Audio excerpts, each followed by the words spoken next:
สวัสดีฮะก็มาดูลายมือตะเปียก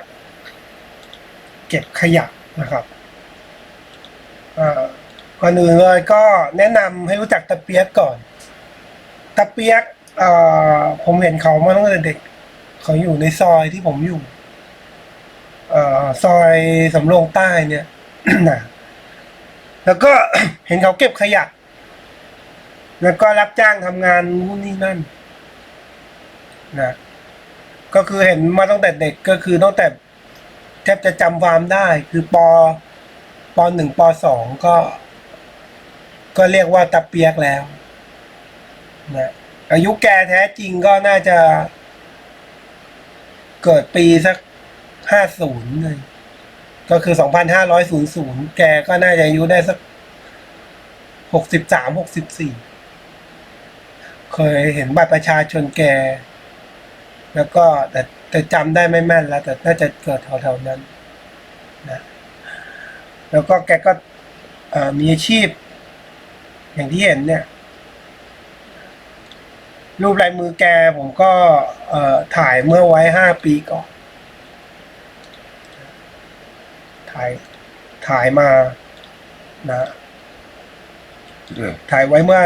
ประมาณ5 ปีที่แล้วนะก็มาดูว่าแกมีเส้นอะไรบ้างในลายมือแกจะมีเส้นชีวิตเป็นอุบาท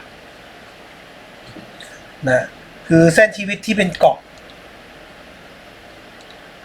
นะคือชีวิตที่มีเรื่องเดือดร้อนมีความทุกข์ความเศร้าหรือความแรงแค้นนะอันนี้เรียกว่าเส้นชีวิตเป็นเกาะ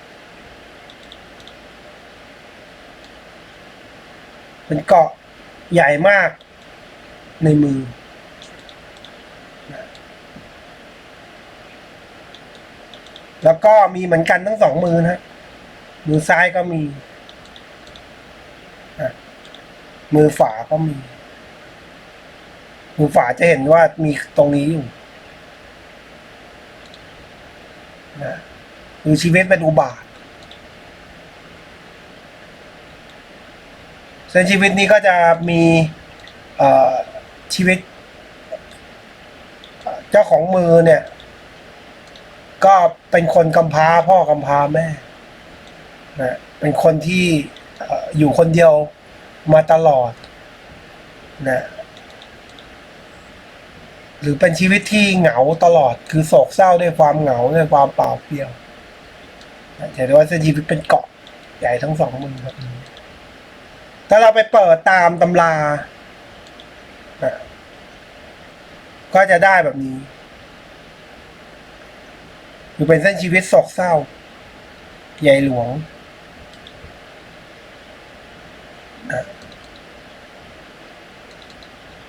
เป็นเกาะใหญ่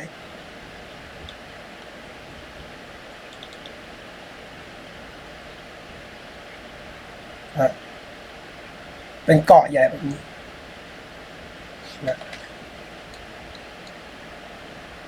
เจ้าของมือเกิดมาโศกเศร้าใหญ่เกิดมาแล้วพ่อแม่ตายไปทั้งสิ้นตั้งแต่ตัวยังเล็กมามีลูกมีเมียตายหมดอะไรเงี้ยแต่เจ้าของมือไม่เคยมีลูกไม่เคยมีเมียนะ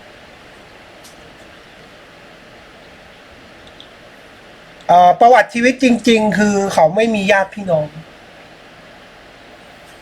แล้วก็อยู่ในพื้นที่ที่คนเดียวนะแล้วก็มีเส้นชีวิตทะเยอทะยานขึ้นมาตรงเนี้ยมันก็จะผ่าเส้นที่เป็นเกาะออกไปนะหมายถึงว่าพยายามที่จะสกัดกั้นความโศกเศร้าออกไปแต่เส้นทะเยอทะยานเนี่ยมันเป็นเส้นเดียวกับเส้นชีวิตโดยทั่วไปเจ้าของมือก็จะเป็นคนขยันหรือว่ามีความอยากได้ดีอยากมีทรัพย์สินอยากมีบ้านอะไรเงี้ยก็จะเป็นเส้นเดียวกับเส้นชีวิตแต่เส้นตรงเนี้ยมันไปต่อกับเนินมรณะด้วยมันก็กลายเป็นเส้นมรณะคือเจ้าของมือเนี่ย ก็จะเป็นคนดื้อรั้นมากนะหรือเป็นคนเชื่อไงเชื่องั้นและเส้นเนี่ยก็จะเป็นเส้นเหมือนเส้นกินคู่ด้วยแต่เจ้าของมือไม่เคยมีคู่เส้นที่เข้าไปอยู่ใกล้ๆก็จะกลายเป็นเส้นมรณะไปด้วยก็คือเส้นผู้ใหญ่ ตรงเนี้ยก็จะตรงเนี้ยจะเป็นเส้นผู้ใหญ่นะเข้าไปในเกาะก็หมายถึงว่าผู้ใหญ่เจ้าของมือเป็นคนไม่ค่อยดีหรือเป็นคนที่เป็นอุบาทนะเส้นผู้ใหญ่เข้าไปในเกาะทำให้เส้นผู้ใหญ่กลายเป็นเส้นอุบาทไปด้วยหรือว่ากลายเป็นเรื่องราวที่ไม่เกิดเรื่องราวที่เกิดขึ้นไม่ดีเกิดขึ้นกับผู้ใหญ่เจ้าของมือก็คือเจ้าของมือตอนเด็กเขาก็มาเล่าให้ผมฟังนะคือตอนเด็กอ่ะหมายถึงว่าตอนเด็กตอนผมเด็กนะไม่ใช่เจ้าของมือคนนี้เด็กนะคือเขาบอกว่าบ้านเนี่ยโจรเข้าผมก็ไม่เข้าใจนะ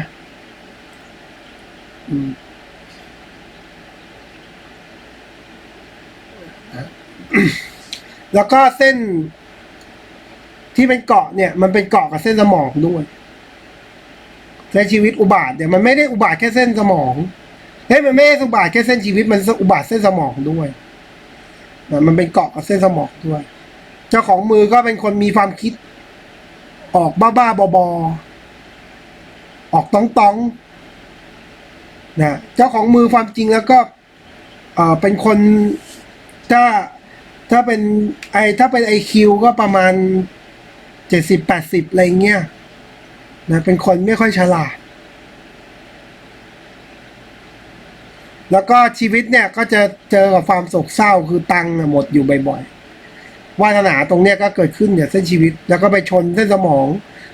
ตรงที่เข้าไปในโซนที่เป็นเกาะเป็นเส้นสมองโศกเศร้าคือเจ้าของมือเนี่ยมีความทุกข์ความเศร้าใจที่ว่าเงินทอง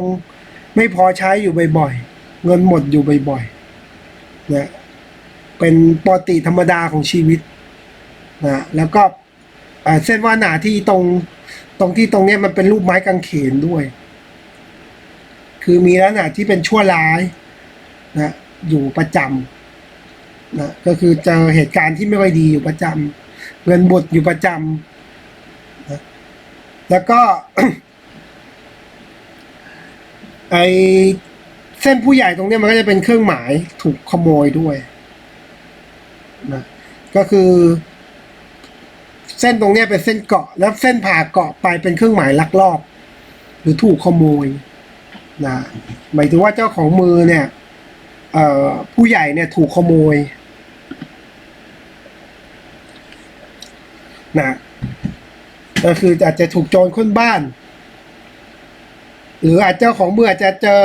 คนขโมยของอยู่บ่อยๆหรือเจ้าของมืออาจจะเป็นขโมยซะเองนะก็คือเจ้าของมือคนเนี้ยก็คือก็เป็นขโมยซะเองด้วยนะผมไว้เล่าต่อ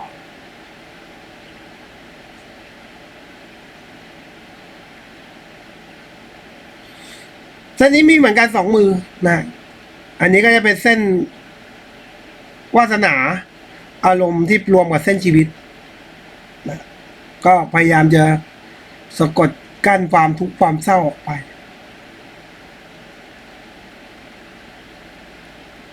แล้วว่าหนาตรงที่ขึ้นจากเส้นชีวิตตรงนี้เป็นว่าหนาชนเส้นสมองหมดตัวในโค้ชชีวิตบ่อยๆนะคือได้มาต้นเดือนมาปลายเดือนหมดเช้ามาเย็นหมดแล้วก็ตรงนี้ก็จะเป็นรูปสามเหลี่ยมนะทำมุมเป็นรูปสามเหลี่ยมด้วยนะรูปสามเหลี่ยมอยู่ในโค้ชชีวิตก็หมายถึงว่าเงินทองไม่พอใช้ตลอดชีวิตเงินทองไม่พอใช้ตลอดชีวิตเป็นความโศกเศร้าเป็นความเสียใจที่เงินทองไม่พอใช้ตลอดชีวิตด้วยเพราะได้กับเส้นสมองที่เป็นเกาะแล้วก็เส้นคุ้มกันตรงนี้เป็นเกาะไปด้วยเส้นตรงนี้กลายเป็นเส้นคุ้มกันก็หมายถึงว่าเจ้าของมือมีผู้ใหญ่ที่ไม่ดีผู้ใหญ่ที่เป็นคนชั่วคนเลวหรือผู้ใหญ่อาจจะเกิดเรื่องราวไม่ดีไม่งามเกิดขึ้นกับผู้ใหญ่ของเจ้าของมือก็คือพ่อแม่ของเจ้าของมือ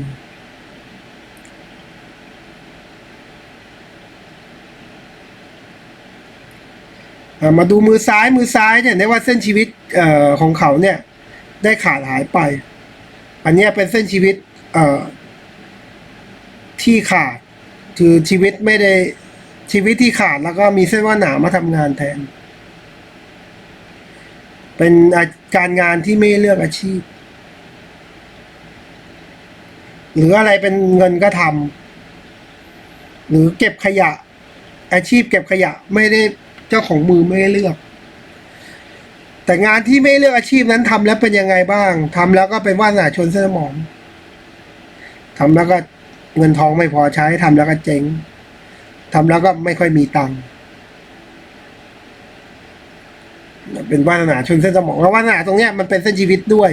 หรือว่าเส้นชีวิตตรงเนี้ยขาดหายไปเอาเส้นวาสนามาทำงานแทนแล้วก็เส้นวาสนาตรงเนี้ยเป็นทำหน้าที่เป็นเส้นชีวิตแสดงว่าเป็นคนทำงานใช้แรงมักจะต้องตากตำหรือมักจะต้องเหนื่อยลำบากแก่แล้วก็ต้องเหนื่อยอยู่ทุกวันนี้ก็งอกแงกอยู่แล้วก็เส้นชีวิตตรงนี้เป็นเส้นชีวิตกำพร้าด้วยก็คือมีเส้นแยกลง2เส้น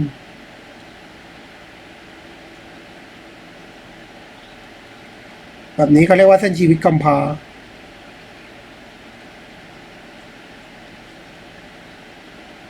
คือเจ้าของมือกำพร้าพ่อกำพร้าแม่อะไรสักอย่างแล้วก็ตัวเองก็ต้องไปอยู่ภายใต้การอนัตการเลี้ยงดูของผู้อื่นที่ไม่ใช่พ่อแม่มีเครื่องหมายแบบนี้อยู่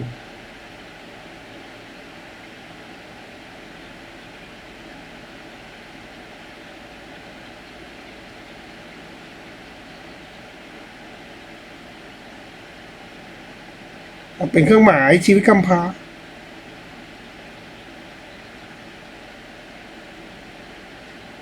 เส้นอยู่ไหนนะเนี่ยเจ้าของมือจะเข้ามาพาพ่อกับพาแม่พ่อแม่ต้องตายไปจากไปตั้งแต่เด็กแต่ใส่ลมไม้คนอื่นอยู่ชีวิตกำพร้าคู่แล้วก็เส้นนี้ก็เครื่องหมายชัดเจนเพราะว่ามันเป็นเส้นใหญ่เท่ากับเส้นชีวิตแล้วก็มันเป็นเส้นย้ายด้วยแต่ว่าเส้นย้ายเนี่ยย้ายไปตัดเส้นวาสนาที่ชนเส้นสมองแสดงว่าทุกครั้งที่เจ้าของมือย้ายที่อยู่ย้ายบ้านก็จะเจอกับความยากลำบากแล้วก็หมดตัวครั้งหนึ่งคือหมายถึงว่าเจ้าของมือเนี่ยหากย้ายในซอยเนี่ยไม่ได้ย้ายไกลมากเนี่ยเพราะว่าผมเห็นเขาเมื่อเด็กก็คือเขาอยู่แต่ในซอยเนี่ยคือย้ายที่อยู่ย้ายในซอยเนี่ยก็จะมีปัญหาตลอดแล้วแกก็มีเครื่องหมายลักขโมยในโค้ดชีวิตด้วยแกมีจักรยานกี่คันก็โดนขโมยหมดอะไรเงี้ยนะแล้วแกก็เป็นคนเลี้ยงไม่ซื่อด้วยก็คือแกมีเครื่องหมายลักขโมยอยู่ในเส้นสมองคือญาติผมเอาเขามาทำงานไงคือเอาเขามาช่วยยกนู่นยกนี่ไงแล้วเข้ามาในบ้านก็มีเงินอยู่ในกระปุกไม่ได้กระปุกเอาอยู่ในโหลเป็นแบบประมาณว่าเป็นแบบเก็บเศษเหรียญ5 บาท10 บาทใส่รวมกันก็ไม่น่าเกิน1,000ใช่ป่ะเขาก็มาทำงานในบ้านแต่ว่าเงินเนี่ยก็หายไปบ่อยๆในเงี้ยก็บรรลุว่าตะเปียกเนี่ยขโมยไปนะ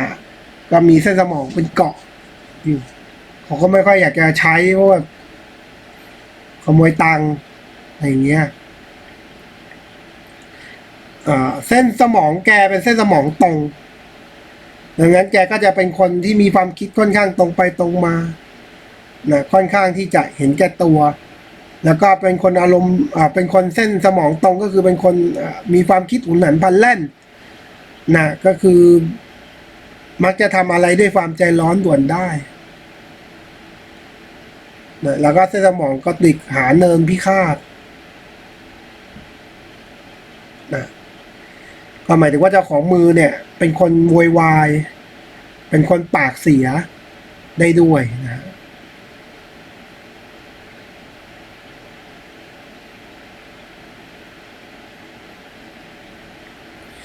เส้น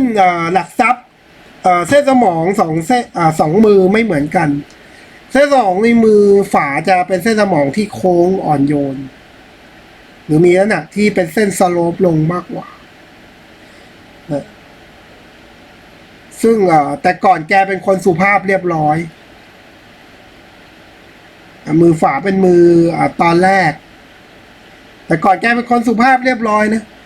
แกเป็นคนเป็นคนไม่ค่อยคดไม่ค่อยโกงตอนหลังมาแกเป็นคนแบบออกโกงคือญาติผมเอาเขามาใช้ทำงานใช่ป่ะจ่ายตังค์ไปแล้วเขาก็เบี้ยวงานเงี้ยบางทีก็ไม่อยู่ดูแกทิ้งงานไปดื้อเลยก็คือญาติผมก็เป็นคนมีกรรมอย่างหนึ่งก็คือส่งลูกเรียนสูงหมดใช่ป่ะแล้วก็เขาก็ไม่มีครอบครัวแล้วก็ตัวเองก็อยู่ไม่มีใครทำงานที่มันใช้แรงอะไรเงี้ยแกก็ต้องมาใช้ตะเปียกอะไรเงี้ยแล้วก็ตะเปียกกับทีก็อู้บ้างบางทีก็เบี้ยวบ้างอะไรเงี้ยบางทีก็ตามนั้นซึ่งนิสัยแกมาเป็นนิสัยมาแกมาเสียตอนแกแก่ๆแต่ก่อนแกไม่เป็น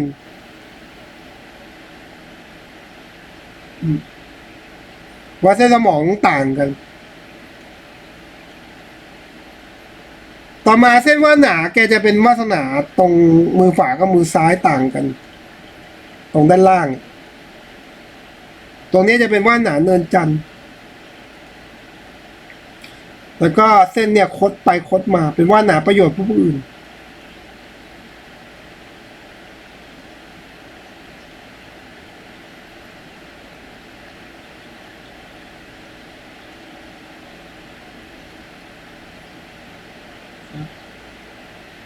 แต่ก่อนแกก็จะเป็นคน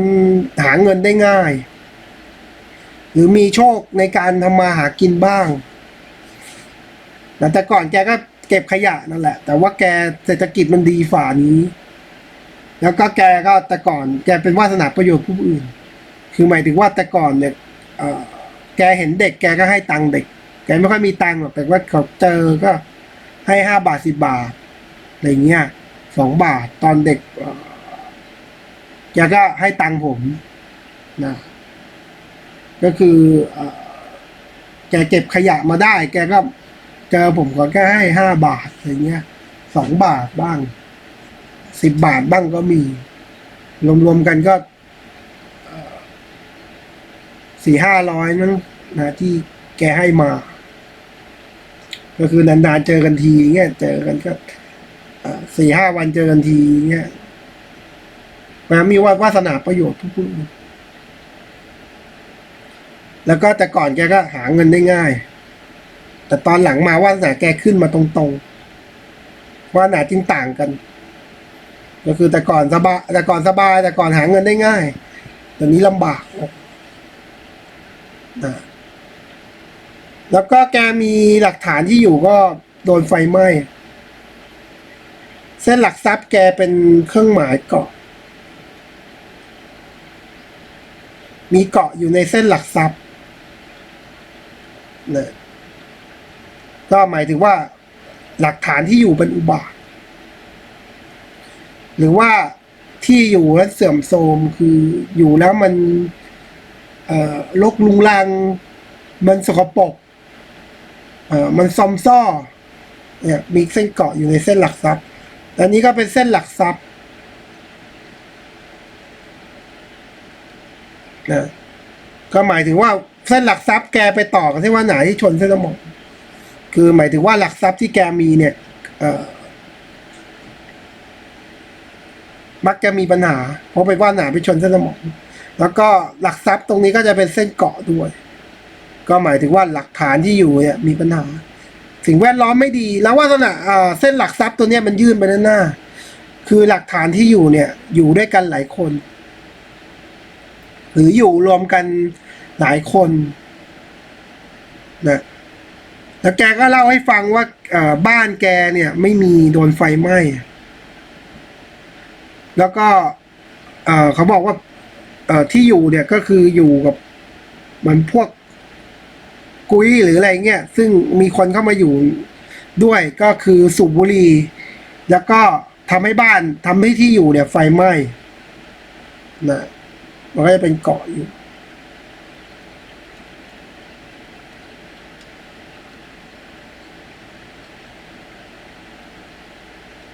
แกก็เล่าให้ฟังเมื่อหลายปีก่อนมันบ้านไฟไหม้มันจุดไฟอะไรอย่างเงี้ยเป็นเส้นเกาะแกก็ไม่รู้ว่าที่แกอยู่กับใครนะแล้วเนี่ยเป็นเส้นเกาะกับเส้นหลักทรัพย์แต่เป็นหลักทรัพย์เป็นอุบาท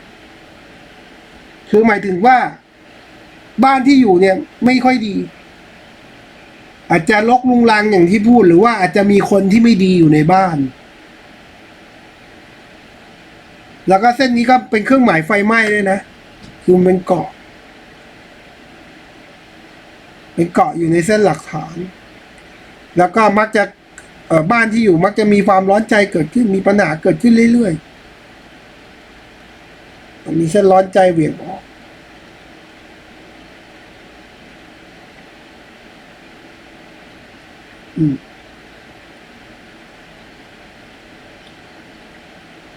แกก็มีวาสนาเล่ร่อนวาสนาที่เกิดขึ้นเดินลำบากแล้วก็ไปเหมือนจะชนเส้นหัวใจแต่ไม่ชน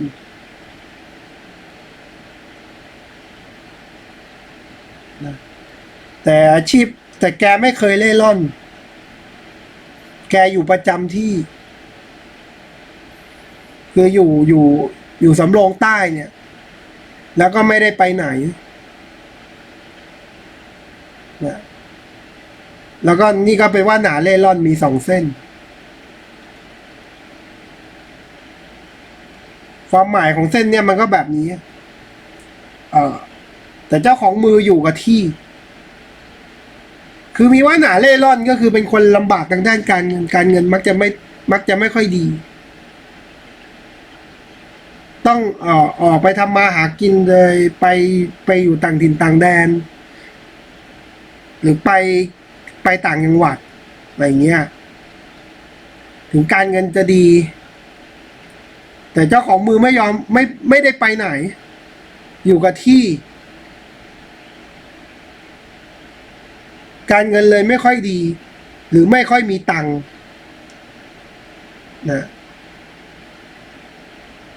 มันก็จะเป็นเส้นวาสนาเส้นนี้คือเจ้าของมือไม่ค่อยมีตังค์การเงินไม่ค่อยดี เนี่ย มันจะเป็นเส้นวาสนาลักษณะนี้เกิดขึ้นจากเนินลำบากตรงไหนก็ได้นะแต่ว่าเจ้าของมือต้องเลี้ยงอาชีพด้วยการยากลำบากอยู่เสมอต้องเล่ร่อนไปสถานที่ต่างๆอยู่เป็นที่ไม่ได้ตัวเองเล่ร่อนไปหาเงินทองได้มากแต่ถ้าไม่เล่ร่อนก็การเงินไม่ค่อยมีเงินใช้คือเจ้าของมือไม่ยอมเล่ร่อนไงเจ้าของมืออยู่ไม่ได้ไปไหนไงนะมันก็เลยทำให้แกเนี่ยยากจนมากเป็นพิเศษนะฮะเพราะว่าแกไม่ได้ทำตามวาสนาคือแกไม่เล่ร่อนไปที่อื่นแต่ก็มักจะมีเงินไม่พอใช้กลายเป็นว่าแกมีวาสนาเล่ร่อนแต่แกไม่ยอมเล่ร่อนไงแกก็เลยมีเหมือนมี2 เท่าอ่ะเหมือนมีความเงินไม่พอใช้เป็น2 เท่าตามเนี้ยแต่คนมีเส้นเนี้ยบางคนก็ไปทำงานต่างถิ่นต่างแดนต่างจังหวัดอะไรเงี้ยก็มีฐานะดีแต่นี่ไม่ใช่นี่เขาอยู่กับที่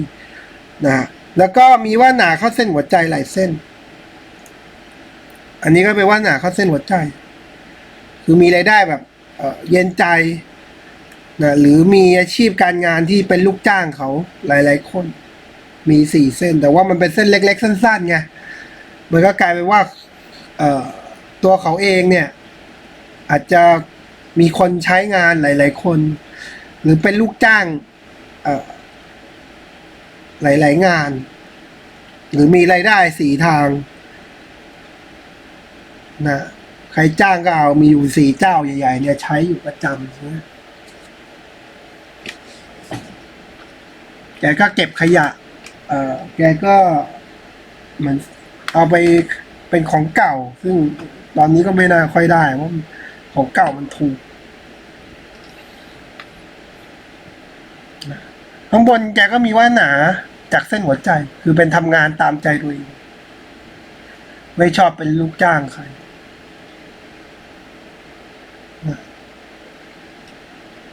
หรือทำตามใจตัวเองหรือมีวาสนาจากใจตัวเองแล้วมีวาสนาเป็นเส้นโค้งคดอยู่ด้วยนะแสดงว่า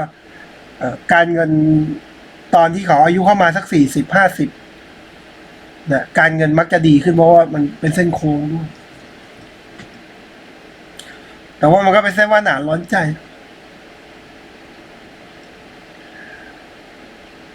พอมาดูเส้นวาสนามือฝาเห็นไหมว่าเป็นวาสนาประโยชน์ผู้อื่นหาเงินง่ายตอนหลังมาเป็นวาสนาขึ้นมาตรงๆมันก็เลยตัดสินว่าแต่ก่อนเขาหาเงินได้ง่ายตอนนี้ลำบากแล้วแต่ก่อนแกก็ให้ตังค์คนอื่นใช้นะไม่ได้ให้ลูกให้ผมหมายถึงว่าแกเนี่ยเคยให้ตังค์ผมคือแต่ก่อนแกเป็นคนใจดีคือเจอเด็กก็ให้ตังค์เด็กอะไรเงี้ยแกเก็บขยะก็จริงแต่ใครเขาเห็นเด็กคนนู้นคนนี้เขาให้5 บาท15 บาท2 บาทอะไรเงี้ย10 บาทนานๆทีตอนหลังมาแกก็ไม่ให้แล้วก็พฤติกรรมของแกดูจะเป็นคนที่ค่อนข้างเห็นแก่ตัวค่อนข้างหยาบกระด้างกว่าแต่เก่าแต่ว่าเส้นสมองแต่ก่อนแกออกทางเนื้ออ่อนโยนแต่ในมือสรุปเนี่ยเป็นเส้นสมองตรงแล้วก็กระดิกขึ้นเส้นวาสนาแกก็ขึ้นมีวาสนาแบบเย็นใจอาจจะมีรายได้มีคนคอยจ้างแกทำงานนู้นทำนี้งานนี้ตลอดเวลานะมี2 เส้นแล้วก็ไปชนกับเส้นหัวใจที่หักลงเป็นเส้นหัวใจรักช้ำใจหรือรักใครแล้วก็มาแกช้ำใจหรือใจดีกับใครแล้วก็เสียใจนะมีเส้นหัวใจช้ำใจอยู่ทั้ง2 มือนะก็น่าจะเกี่ยวข้องเรื่องการงานแกก็มาเล่าให้ฟังนะว่าแกเนี่ยโดนใช้ทำนู่นทำนี่บอกว่าจะจ้างแก100แต่จริงๆให้มาแค่40อะไรอย่างเงี้ยเนื่องจากแกก็เคยมาพูดกับผมนะเมื่อหลายปีก่อนเหมือนแกถูกคนใช้แล้วก็คนที่ใช้แกโกงประจำอะไรเงี้ยแต่แกก็เป็นคนออกโกงเหมือนกันเพราะว่าญาติผมก็ใช้แกแล้วแกก็ชอบทิ้งงานเนี่ยแล้วก็เวลาใช้แกเนี่ยอย่าไปให้ตังค์ก่อนเลยอะไรเงี้ยต้องให้แกทำงานสิหรือว่าเหมาเป็นงานไปเลยอย่างตะเปียกแกชอบทิ้งงานแต่แกบางทีแกอู้นะแล้วก็แกก็มีเครื่องหมายกุ้มใจเป็นบ้าอยู่นะมีกากบาทเนินโลกแต่เป็นเครื่องหมายที่ไม่ค่อยชัดเจนก็หมายถึงว่าเป็นคนมีเรื่องกุ้มใจอยู่บ่อยๆ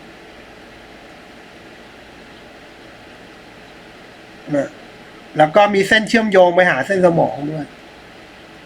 แต่ว่าสมองแกก็ร้อนใจแกก็กุ้มใจเป็นบ้ามากเลยแล้วก็เส้นร้อนใจเนี้ยมีความเดือดร้อนเกิดขึ้นจากหลักทรัพย์แล้วก็ทำให้กุ้มใจหรือว่าเกิดขึ้นจากเกี่ยวกับบ้านเกี่ยวกับที่อยู่ของแกเพราะว่าเส้นร้อนใจเนี่ยเหวี่ยงออกมาจากเส้นหลักฐานและหลักฐานก็เป็นเกาะเป็นอุบาทคือแกก็ไปอยู่กับใครก็คือมีบ้านอยู่รวมกันกับใครก็ไม่รู้อะไรเงี้ยเป็นกระต๊อบอยู่รวมใครด้วยคนที่อยู่ด้วยก็สูบบุหรี่สูบเพื่อจนบ้านไฟไหม้เลยอะไรเงี้ยอันนี้ก็ต่อกับเส้นกุ้มใจแล้วก็เส้นวาสนาตรงนี้ก็มีรูป3 เหลี่ยมเป็นเครื่องหมายเงินไม่พอใช้ เป็นเครื่องหมายวาสนาไม่พอใช้ เงินไม่พอใช้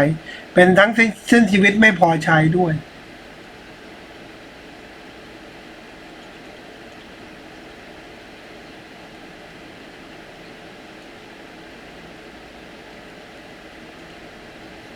นะเป็นลักษณะแบบนี้ก็คือเป็นคนเงินทองไม่พอใช้ตลอดชีวิตนะเป็นเส้นหลักทรัพย์เป็นเกาะแล้วก็แกก็เป็นคนชอบเล่นหวยเส้นสมองแกกระดกขึ้น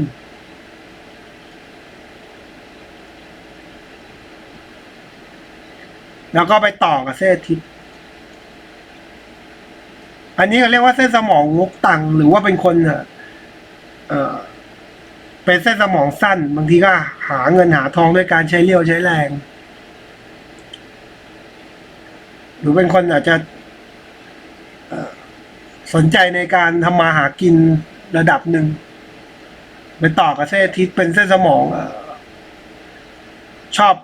หาตังค์โดยการไม่ออกแรงหรือไปเล่นพนันแต่เส้นอาทิตย์ที่เป็นมันไม่ค่อยสวยมันเป็นรูปเกาะแกก็เล่นหวยเหมือนเล่นบนดินอะไรเงี้ยแต่ว่าแกก็อย่างที่บอกก็คือแกเป็นคนพูดตรงๆก็คือคนโง่อะแต่แกไม่รู้ว่าเล่นแล้วมันถูกจริงหรือเปล่าอะไรเงี้ยหรือว่าอะไรเงี้ยแกก็บอกว่านี่แทงถูกทำไมไม่ถูกให้มันออกบนออกล่างแกไม่เข้าใจไงแกเล่นแกก็ไม่เข้าใจนะแล้วก็มันก็เป็นเครื่องหมายนี้คืออยากจะหาเงินด้วยการพนันแต่ว่าผิดหวังคือเพราะว่าเส้นอาทิตย์มันไม่ได้สวยเหมือนตามรูปนี้เนี่ยมันขึ้นแบบเนี้ยอยู่ในมือของนักเล่นการพนันคือทำงานหาเงินด้วยแรงมันก็หาเงินไม่ได้ไปเล่นพนันก็ได้มาอย่างคล่องๆแต่ว่าเส้นตรงเนี้ยมันเป็นเกาะมันก็เลยเป็นทั้งสองอย่างเลยเป็นทั้งหาเงินด้วยแรงก็ไม่ค่อยได้ไปเล่นการพนันก็ไม่ค่อยได้กลายเป็นทั้งสองอย่างเลยไม่ได้ดีทั้งสองอย่างเลยเข้าใจยังแกก็เป็นคนมีเส้นมอดกอยู่2 เส้นเส้นนี้เป็นเส้นมอดกเส้นนี้เป็นเส้นมอดกแต่แกก็ไม่รู้ว่าแกมีมอดกจริงเปล่าแต่มีมอดกก็มีเส้นคุ้มกันตรงนี้บังอยู่อยากจะมีที่มีทางแต่ว่ามีเส้นมาบังไม่ให้แกเห็นนะหรือแกอาจจะมีแต่ว่าแกไม่รู้ตรงนี้จะเป็นเส้นหลักทรัพย์ที่มีเส้นคุ้มกันบังอยู่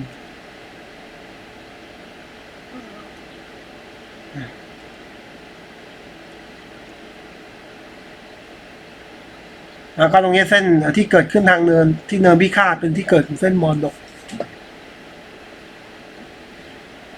นี้แกก็อยู่กับไกลไม่ค่อยได้เส้นคุ้มกันก็ฉีกออกเป็นลักษณะของการฉีกออก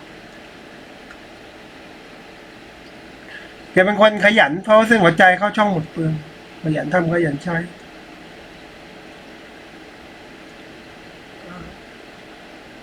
เป็นเส้นหัวใจเข้าช่องหมดเปลือง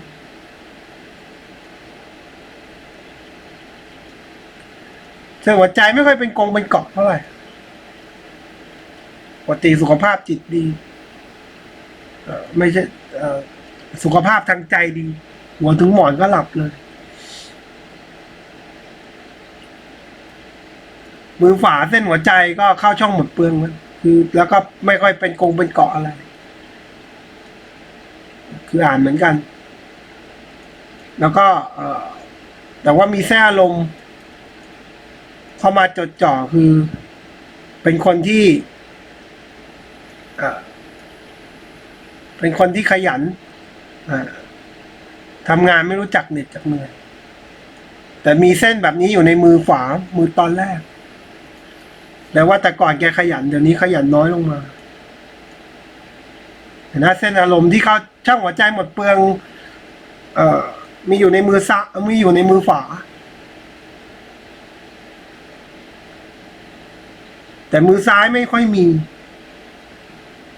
แต่ก่อนเก็บขยะทำงานเดี๋ยวนี้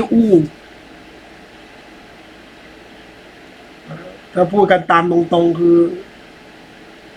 เดี๋ยวนี้ก็อู้บ่อยๆ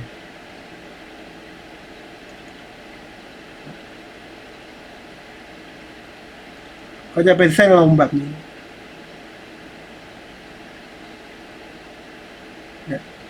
คนพวกนี้ก็จะเป็นคนมีความมานะพยายามอย่างรุนแรงมีความทำงานไม่รู้จักเหน็ดจักเหนื่อยคือขยันคือบทจะทำก็ทำจริงๆทำงานตากแดดเก็บขยะทั้งวันก็ทำแต่ว่ามีอยู่ในมือขวาแปลว่าก็มือซ้ายมีน้อยก็แปลว่าแต่ก่อนขยันเดี๋ยวนี้ก็ขี้เกียจลงมาก็ตามนั้น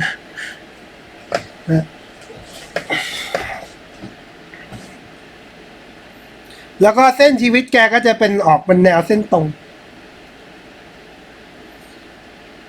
เป็นชีวิตรักสงบหรือเป็นคนไม่ค่อยไปไหนอยู่กับที่อยู่แต่ในซอยเนี่ยมันออกเป็นแนวเส้นตรงสังเกตเส้นชีวิตตรงนี้ก็เป็นลักษณะเหมือนเกาะเหมือนสามเหลี่ยมด้วยเป็นลักษณะเครื่องหมายเงินทองไม่พอใช้นะต้องออกไปทำงานนอกบ้านต้องออกไปเก็บขยะ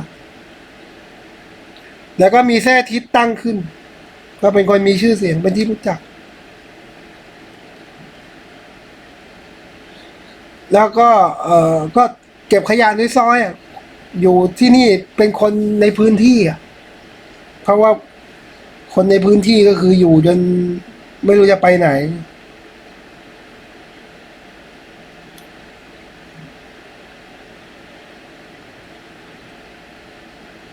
แล้วก็เคยเห็นลักษณะแบบเนี้ยคือเป็นคนไม่ได้เป็นคนดูเหมือนไม่มีคนรู้จักแต่เวลาตายขึ้นมามีคนแถวบ้านคนหนึ่งเป็นคนแบบต้องแบบเหมือนตาเปียกเมื่อ10 กว่าปีก่อนพอแกตายทีเนี่ย คนไปงานศพแกเป็นพันเลยแต่เป็นชื่อเสียงตอนตายใช่ไหมตายแล้วค่อยมีคนแต่ว่าญาติพี่น้องเราบางคนตายนี่คนไปงานศพเห็นกันแค่หลักร้อยเคยเจอ แต่ในเส้นไม่รู้ แต่เคยเจอคนที่เป็นเหมือนคนเก็บขยะคนแบบงะแบบตาเปียกเนี่ย แล้วก็ตายวันทีคนไปงานศพเป็นพันนะ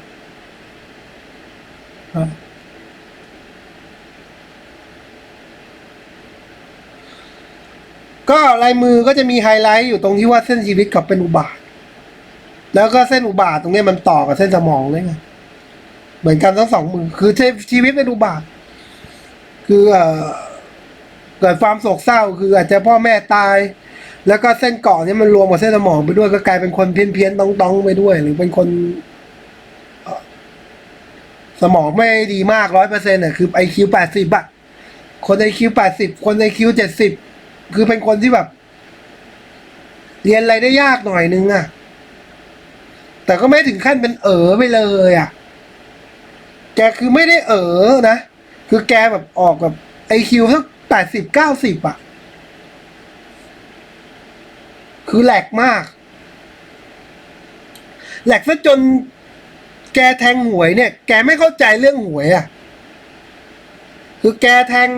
เล่นแต่แกไม่เข้าใจเลยแล้วแกก็บอกว่าแทงถูกแต่ทำไมไม่ได้ตังค์ทำไมเขาไม่ได้ตังค์แล้วก็ไม่รู้จะอธิบายยังไงเนี่ยนั่นแหละแล้วมีเส้นนี่ไงเส้นพนันอยู่